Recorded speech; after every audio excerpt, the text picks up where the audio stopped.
going to take a look at this question here, which is a limits question. Limit as x tends to 0, tan x minus x over sin x minus x. So I've written it down here. If I pretend it's called f of x and put 0 in, put the limit in, I'm going to get on the top I get 0 minus 0, and on the bottom I get 0 minus 0. So I get this indeterminate thing here, 0 over 0. And that's a clue that I should be thinking about using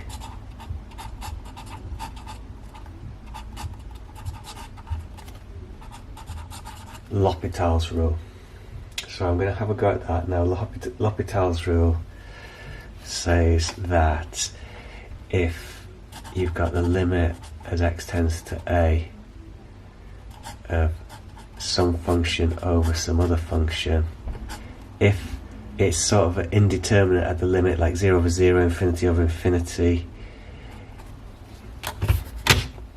it's the same as the limit of the derivative of the top over the derivative of the bottom. In other words, you can differentiate top and bottom, and your new expression has the same limit. So limit as x tends to 0, I'm going to differentiate tan x minus x. I get sec squared x minus 1.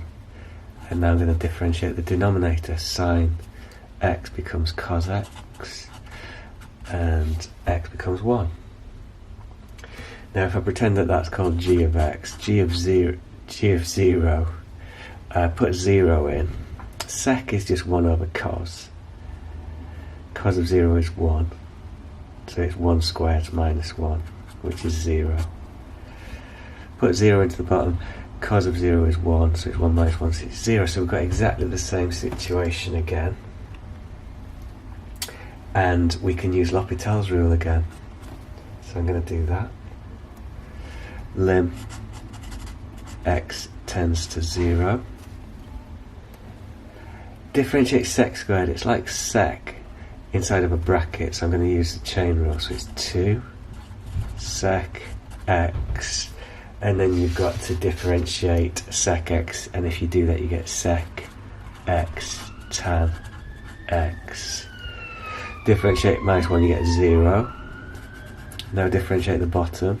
Cos x becomes negative sin x, and minus 1 becomes 0. So it's looking okay so far.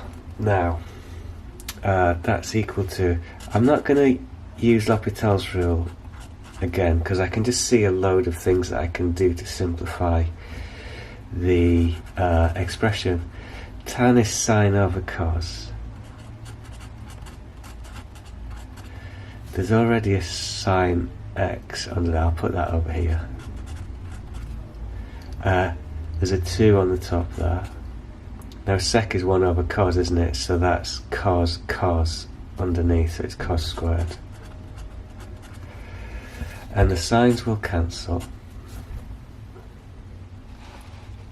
And I can see that that's going to be equal to lim x tends to 0, negative 2 over cos cubed. And actually at this stage I can put 0 in. I can put limit in. There's no problem with that because cos of 0 is 1. 1 cubed is 1. So the answer is negative 2. So the limit of this thing up here as x tends to 0 is negative 2. And that's what the graph looks like, and you can see it is indeed going to negative 2 when x is 0.